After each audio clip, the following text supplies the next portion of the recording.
Hello, আমার নাম নাবিল। আজকে আমি কিছুদিন আগে একটা স্টোরি দিয়েছিলাম যেখানে আমি বলছিলাম যে আমার ২০,০০০ ফলোয়ার হওয়ার জন্য একটা Q&A করব। অ্যান্ড ওইখানে অনেকগুলা কোয়েশ্চেন আসছে। আমি আসলে এত কোয়েশ্চেন এক্সপেক্ট করিনি। আমি মনে করছিলাম হয়তোবা ২-৩ জন কোয়েশ্চেন করবে। আমি একটা ছোট একটা রিলস বানায় দিব। বাস কাহিনী শেষ। But thank you for reaching out to me. So পরে আমি দেখলাম যে অনেক রিপিটিটিভ কোয়েশ্চেনস আছে। সো আমি সবগুলা কম্পাইল করে মোটামুটি একটা কম্প্যাক্ট ভার্সন ক্রিয়েট করছি যেখানে I guess অলমোস্ট সব কোয়েশ্চেনই কভার হবে। আমি রেপিটিটিভ কোয়েশ্চেন গুলাকে একটা সিঙ্গেল কোয়েশ্চেনে কনভার্ট করছি। আর এই ভিডিওটাতে কোনো ওই হুসফাস এডিট-টেডিট এরকম কিছু নাই। এখানে just we will have a conversation 1v1 bro to bro, bro to sis conversation. So okay, let's go. ভাইয়া আপনি কোথায় পড়ালেখা করেন? আচ্ছা। তো আমি এই কোয়েশ্চেনটা অনেক বেশি পাই। আমি কোথায় পড়ালেখা করি, কি করি? সো আমি ঢাকা ইউনিভার্সিটিতে a department of Japanese studies social সায়েন্সে ফাইনাল ইয়ারে এখন আছি 4th ইয়ার। আমার সেশন ছিল ২০-২১ মানে এইচএসসি ব্যাচ 20। তো এরই আরকি। এখানেই আমি পড়ালেখা করতেছি। দ্যাট বিং সেড আমার স্কুল কলেজ ২ টাই ছিল ঢাকার এসেনশিয়াল মডেল কলেজ। টাকলা তোর চুল কই? আসলে ব্যাপারটা যেটা হয়েছে যে ২০২৪ হ্যাঁ, ২৪ সালে লাস্টে আমি যখন চিন্তা করি যে আমি ভিডিও বানানো শুরু করব, তখন আমার মাথায় আসলো যে ঠিক আছে আমি এমন একটা কিছু করি যেটা করলে I can stand out. তো ওইটা করার জন্য আমি ভাবলাম যে ওকে why not shave my head. এখন পরে আমি চুল আমার সব শেভ করে ফেলছিলাম। দেন আমি ভাবছিলাম যে আমি হয়তোবা এভাবে রাখবো। কজ আমার যেটা আছে সেটা হচ্ছে mail pattern baldness. If you don't know about it, look it up on the internet, you will find it. যে রিসিডিং হেয়ারলাইন বেসিক্যালি। আমার মনে হয় এটা অনেক কমন একটা প্রবলেম। বাংলাদেশে অনেকেই বা ওয়ার্ল্ড ওয়াইডই অনেকের এটা আছে। সো আমার ওইটা আছে। আমার এটা জেনেটিক্যালি আমার ফ্যামিলি থেকে আমি দেখছি আমার বাপ চাচা সবারই ছিল। সো ওইটা আমি ইনহেরিটেড আমার একটা ওয়েলথ। সো পরে আমি ভাবলাম যে ওকে ঠিক আছে তাহলে আমি শেভ করে ফেলি। অ্যান্ড আমার যখন চুল থাকে বড় তখন আমাকে একটু কম টাক লাগে। বাট এখন একটু বেশি লাগে I know but that's it. Daily ৫ টা ডিম খেলে আপনার কিডনি নষ্ট হয়ে যাবে। আচ্ছা সো এই কোয়েশ্চেনটা যে মানে করছেন মানে যে বলছেন আমি বুঝতেছি আপনি আমার ভিডিও অনেক আগে থেকে দেখেন। কারণ আমি এখন আর আগের ওই আ ডেইলি কি খাচ্ছি, কি করছি ওই ভিডিওগুলো আমার খুব কম বানানো হয় এখন। আমি আসলে আচ্ছা এখানে আসি আগে। তো দেখেন আপনার বডি জানে না যে আপনি কি ডিম খাচ্ছেন, না মাংস খাচ্ছেন, না দুধ খাচ্ছেন, না ভাত খাচ্ছেন, কি খাচ্ছেন এটা আপনার বডি বুঝে না। আপনার বডি বুঝে যে আপনি কি প্রোটিন নিচ্ছেন, নাকি কার্ব নিচ্ছেন, নাকি ফাইবার নিচ্ছেন, নাকি আ আ ফ্যাট নিচ্ছেন আপনার বডি এইটা বুঝতে পারে। সো ৫ টা ডিম বেসিক্যালি কি? ৫ টা ডিম হচ্ছে প্রোটিন।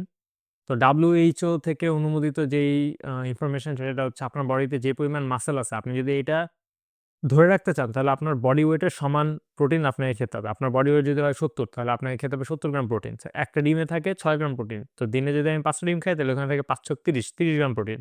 আর আমি যেহেতু জিম করি আমার হচ্ছে আম আর আপনি যদি মাসল গেইন করতে চান যে আপনার এক্সিস্টিং মাসল যা আছে সেটা থেকে আপনি আরো বড় করতে চান মাসল তাহলে আপনার বডি ওয়েটের 1.5 গুণ বেশি প্রোটিন আপনাকে খেতে হবে। সো আপনি যদি 70 হন ধরতে পারেন আপনি ১০০, ১২০, ১৪০ খেতে হবে আপনাকে। সো আ ওই কারণে দেখা যায় যে আমি যেটা করি যে আমি আ ডিম থেকে নেই 30 গ্রামস অফ প্রোটিন, দেন আমি চিকেন খাই। চিকেন থেকে নেই বাকিটা আরো অন্যান্য জিনিসপত্র খাই। সো ৫ টা ডিম খাওয়া ৫ টা ডিম কুসুম সহ খাওয়া এটা কোনো প্রবলেম না। আপনি একটু ইন্টারনেটে সার্চ করলেই বুঝতে পারবেন। আর যদি না হ্যাঁ, অফকোর্স যদি না আপনার আগে থেকে কিডনির প্রবলেম থেকে থাকে, যদি আপনার ব্লাড প্রেশার থাকে, হাই ব্লাড প্রেশার থাকে এরকম কোনো মেডিকেল সিচুয়েশন না থাকলে আপনার জন্য ইটস টোটালি ফাইন। বাট আমি এটা সবাইকে অবশ্যই বলব না করতে। কারণ আপনি হুট করে কাল ঘুম থেকে উঠে ৫ টা ডিম খাওয়া শুরু করে দিবেন। ওইটা আপনার বডি আবার নিতে পারবে না। আমি ৫ টা ডিম পর্যন্ত আসছি আস্তে করতে। আমি আগে ১ টা খেতাম। তো পরে আমি আমার ওয়ার্কআউট করা শুরু করছি দেন আমি আস্তে বাড়াতে এখন এই পর্যায়ে। ওকে, ফিটনেস নিয়ে অনেক আলাপ হয়ে গেছে। How can I B consistent with my work or study? Okay. So consistency এই জিনিসটা নিয়ে আমরা সবাই অনেক সাফার করি। তো আমার মনে হয় যে অনেক আপনি ইন্টারনেটে সার্চ করলে অনেক টেকনিক, অনেক ট্রিকস অনেক কিছু পেয়ে যাবেন। কিভাবে কি করতে হয়, পড়ালেখা কিভাবে করতে হয়। বাট আমার কাছে যেটা সবচেয়ে ইম্পোর্টেন্ট মনে হয় যে আমাদের মাইন্ডসেটটা। যে আমাদের কিছুদিন করার পরেই আপনারা দেখবেন যে আর মোটিভেশন থাকে না। আপনার মনে হয় যে আ কেন করব? এই সেই ভালো লাগতেছে না। ভালো লাগতেছে না কিছু করতে। তখন আপনি হাল ছেড়ে দেন হয়তোবা। সেক্ষেত্রে আমি বলব যে আপনি যেটা করবেন, আপনি সবসময় চিন্তা করবেন যে আপনি যে জিনিসটা করার চেষ্টা করছেন, ওইটা যদি আপনি না করতে পারেন তাহলে কি হবে? আপনি পড়ালেখা করতেছেন, ধরেন আপনার সামনে অ্যাডমিশন টেস্ট আছে, আপনার সামনে এইচএসসি আছে, আপনার একটা বোর্ড এক্সাম আছে, আপনার I don't know যেকোনো কম্পিটিটিভ এক্সাম আছে, চাকরির পরীক্ষা আছে। এখন আপনি চিন্তা করেন যে আপনি যদি ওই এক্সামটায় দিয়ে ওই অ্যাডমিশনটায় চান্স না পান কিংবা আপনি যদি ওই চাকরিটা না পান বা আপনার যদি এইচএসসি, এসসিতে রেজাল্টটা খারাপ হয়, তখন consequences টা তখন আপনার কি হবে? হ্যাঁ, আপনার লাইফ শেষ হয়ে যাবে আমি বলতেছি না। কিন্তু অবশ্যই to some extent আপনার খারাপ লাগবে। তখন আপনি চাকরিটা পাবেন না। আপনার ফ্যামিলি আপনার উপরে হয়তোবা হতাশ হবে। তখন আপনি কিসের ভিতর দিয়ে যাবেন ওইটা নিজেকে রিমাইন্ড করেন। কজ আমাদের ব্রেইন সবসময় পজিটিভ জিনিস খুঁজতে চায় বাট পজিটিভ জিনিস ও মনে রাখতে পারে না। ওর সব ওর ও নেগেটিভ জিনিসগুলা বেশি মনে রাখতে পারে। ও নেগেটিভ জিনিসে বেশি ইন্সপায়ার্ড ফিল করে। আমরা জেনেটিক্যালি এভাবে ওয়্যার্ড। সো আপনি ওগুলা বলেন। আর আপনার কাজগুলাকে ভাগ করে নেন। আপনি যদি কাজ করতে গিয়ে দেখেন একটা পাহাড় সমান কাজ আপনার সামনে আছে, আপনি অবশ্যই মনে করবেন হবে না এটা। আপনি ওই পাহাড়টাকে ছোট, ছোট স্টেপে ভাগ করেন। অ্যান্ড ওই ছোট, ছোট স্টেপগুলোর জন্য সবচেয়ে ইম্পোর্টেন্ট পার্ট এটা যে ছোট, ছোট স্টেপগুলোর জন্য ডেডলাইন সেট করেন। ডেডলাইন না থাকলে আপনি কোন কাজ করতে পারবেন না। আপনি যদি নিজেকে একটা ডেডলাইনের মধ্যে না আটকান যে ঠিক আছে এইটুকু আমার ডেডলাইন আমি এর মধ্যে এইটুকু কাজ শেষ করব। আপনি যদি ওই ১ বছর টাইম দেন নিজেকে একটা কিছু করার জন্য আপনার ১ বছরই সময় লেগে যাবে এটা শেষ করতে। আপনি যদি বলেন না আমি ২ মাস ১ মাসের মধ্যে শেষ করব। আরো মাইক্রো ম্যানেজমেন্ট করেন। আপনি একদম পুরা দিনের হিসাব করেন যে আমি এই দিনের এই প্রতিটা মিনিটের হিসাব আপনি করেন। আপনি ওইভাবে নিজের জন্য ডেডলাইন সেট করেন। আপনি আগে যদি আ ৩০-৪০% কাজ শেষ করতে পারতেন, এইভাবে করলে আপনি ডেফিনিটলি ৭০-৮০% পারবেন। ১০০% হয়তোবা হবে না। আপনি প্ল্যান করবেন একটা জিনিস করার ২ মাসের মধ্যে ওটা করতে, করতে প্রায় ৩-৪ মাসও চলে যেতে পারে। But still you will get it done. So that's how I stay consistent. আর এটার উপরে আমি হয়তোবা আরো ডিটেইলস ভিডিও বানায় দিবনি, সমস্যা নেই। আপনি কি সিয়াম শহীদ নূরের ভাই? আপনি কি খালেদ নূরের ভাই? না ভাই আমি এদের কারো ভাই না। আমি এই জিনিসটা এত মানুষ আমাকে জিজ্ঞেস করে আমি কি সিয়াম শহীদ নূরের ভাই নাকি খালেদ নূরের ভাই নাকি? না রে ভাই আমি নিজে আমার নাম নূর নাবিল। আমার একটা ছোট ভাই আছে। আমি নিজেই একাই। ওদের সাথে আমার কোনো অ্যাফিলিয়েশন নাই। মেবি। আপনি ফ্রি টাইমে কি করেন? আচ্ছা আমি যখন থেকে ভিডিও বানানো শুরু করছি আ রিসেন্ট জানুয়ারির ১ তারিখ থেকে আমি আর ফ্রি টাইম বলতে কিছু এখন আমার কাছে এক্সিস্ট করে না। আমি জিনিসটা নিয়ে খুবই প্যারা খাই যে একটু ফ্রি টাইম দরকার। বাট স্টিল মানে আমি অবশ্য যেটা করতেছি ওটাতে যে আমার খারাপ লাগে তা না। আমার কাজ করতে এগুলো করতে বেশ ভালোই লাগে। সো আমার খারাপ লাগে না। বাট এমনিতে আমি যেটুক ফ্রি টাইম বের করতে পারি সেটাতে আমি যেটা করি আমি বই পড়ি, আমি মুভি দেখি, আমি আ ফ্রেন্ডদের সাথে হ্যাং আউট করি। দেন আমি আর কি করি? এই ৩ টাই আমার বেসিক কাজ। আমি মুভি দেখতে অনেক ভালো লাগে। ও সিরিজও দেখি, অ্যানিমেও দেখি। তো বেসিক্যালি এই যেই আর্ট ফর্মটা এটা আমার খুব ভালো লাগে যে মুভি, সিরিজ কিংবা বুকস। আমি আমি যখন একটা বই পড়ি কিংবা আমি যখন নীলক্ষেতে হাঁটতে, হাঁটতে একটা বইয়ের দোকান ঘুরি, বই হাতে নেই, বইয়ের পেজ উল্টাই, পুরান বইয়ের ঘ্রাণ নেই। এটার থেকে ভালো ফিলিংস আমি আর কোনো কিছুতে পাই না। আমার এটা আমি I love this thing আমি যদি আমি বোঝাতে পারব না জিনিসটা আমার কাছে কত ইম্পোর্টেন্ট। সো আমি এগুলোই করি। How do you find your content ideas? আমি কনটেন্ট আইডিয়াস এর জন্য আমার ছোটবেলা থেকে লিখার একটা অভ্যাস ছিল। সো আমি অনেক বই পড়তাম ছোটবেলা থেকে অ্যান্ড এখনো পড়ার ট্রাই করি অ্যান্ড আমি লিখি। সো ওই লিখালিখি থেকে আমার অনেক কনটেন্ট বের হয়ে আসে যে আমি যখন একটা ফাঁকা পেজ নিয়ে কিংবা একটা ওয়ার্ড ফাইল খুলি, তখন যখন আমার সামনে আ কিছু একটা লিখার আইডিয়া আমার থাকে, আমি জাস্ট ওয়ার্ডস লেখা শুরু করি। one word after another কতই আর কঠিন হবে এটা। সো ওইখান থেকে আমার অনেক কনটেন্ট আইডিয়াস আসে। দেন আমি অনেক আ কনটেন্ট ক্রিয়েটরদের ফলো করি। ওখান থেকে আমি ইন্সপিরেশন নেই। দেন আমি বই পড়ি, ওখান থেকেও আমার আইডিয়াস আসে। সো মানে বেসিক্যালি আমার মেইন কনসেপ্টটা যেহেতু স্টোরি টেলিং অ্যান্ড আমার কিছু ক্লিপস। সো ওগুলোর জন্য আমার এগুলোই ইনাফ। এর থেকে বেশি আমার কাছে I think আমি যেটুক টাইম চিন্তা করতে পারি ওইটুক টাইমই আমার জন্য ইনাফ একটা কনটেন্ট ক্রিয়েট করার জন্য। আপনার হঠাৎ কনটেন্ট বানানো শুরু করার ইচ্ছা কেন হলো? আচ্ছা, এটা আমার আসলে হঠাৎ করে শুরু হয় নাই। আমি ২০২২ সালে আমার YouTube চ্যানেলের মধ্যে গেলে আপনি দেখতে পারবেন আমার ২০২২ সালে একটা ভিডিও আছে যেখানে আমি বলছিলাম যে আমি ভিডিও বানানো শুরু করতে চাই। This my first video ever or something এরকম। তো তখন আমি ওই ভিডিওটা পোস্ট করার পরে আমার প্ল্যান ছিল যে আমি ভিডিও বানানো শুরু করব। বাট আমি এরপরে একটা ভিডিও শুটও করি। বাট ওই ভিডিওটা শুট করার পর আমার এডিট যখন করতে যাই আমার পিসি নষ্ট হয়ে যায় সেই ২০২২ সালে। তারপরে I lost the motivation আমার পরে হার্ড ডিস্ক কিনতে হয়েছিল। হার্ড ডিস্ক নষ্ট হয়ে গেছিল। পরে আমি আর ওটা কন্টিনিউ করি নাই।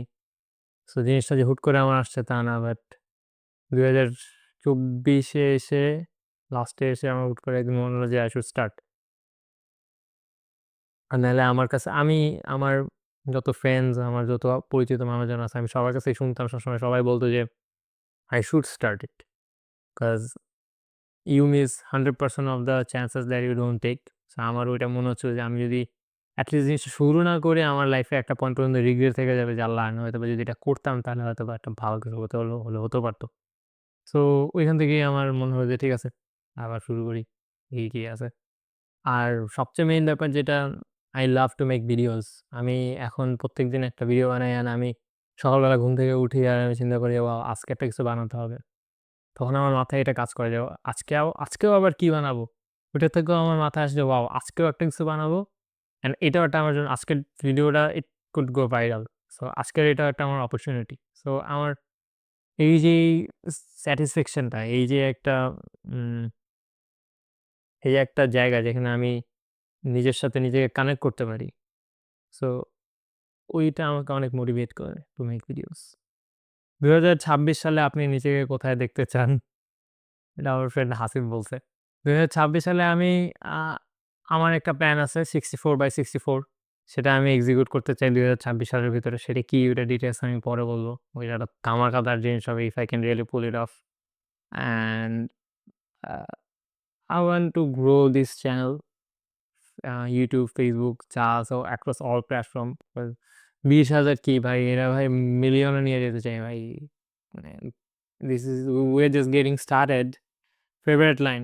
ওকে, আমার ফেভারিট লাইন অনেক লাইন আছে বাট একটা লাইন আমার খুবই ভালো লাগে সেটা হচ্ছে "The magic you are looking for is in the work that you are avoiding"। So আপনি যে কাজগুলো এভয়েড করছেন সেগুলাতেই হয়তোবা আপনার গ্রোথ আছে। আপনি হয়তোবা জানেন না। কিংবা আপনি হয়তোবা জানেন বাট আপনি জাস্ট লেজি তাই আপনি ওটা পারসিউ করছেন না। So just go for it man. What do you do for a living? আমি টিউশন করাই আমার লিভিং চালাই। আমার এছাড়া আ আপাতত তেমন স্টেবল কোনো ইনকাম সোর্স নাই। হালকা পাতলা আছে কিছু জায়গা থেকে আসে। তো মেইনলি মোস্টলি টিউশন। কারণ আমি এখনো কনটেন্টের থ্রুতে ইনকাম করা শুরু করতে পারি নাই। So if I someday start that, I think that will be a source of income but not now। আপনি কি ম্যারিড? ভাই আমার বয়স মাত্র 24, barely 24 আমি এখনো বিয়ে-শাদী কিছু করিনি, আমি single. One advice for a 19 year old, okay. So আমার বয়স যদি এখন 19 হইতো, তাহলে মানে আমি আমার 19 year old কে যে অ্যাডভাইসটা দিতাম যে I think it's applicable for every 19 years old out there যে আপনি আপনার লাইফে যা করতেছেন করতে থাকেন, অসুবিধা নাই। But just one skill, take one skill and become the master of it। I mean master as in ওটাতে আপনি ওয়ার্ল্ডের টপ 10 এ আসতে পারবেন এরকম লেভেলের মাস্টারি অর্জন করুন। কারণ আপনি চিন্তা করুন যে একজন শেফ বা যে একজন মুচি, সে শেফ বা মুচির মধ্যে যে ওয়ার্ল্ডের মধ্যে টপ 1% এ আছে, he is earning in millions, I am sure. Billionaire ও হতে পারে। সো আপনি এরকম যেকোনো একটা স্কিল উঠান।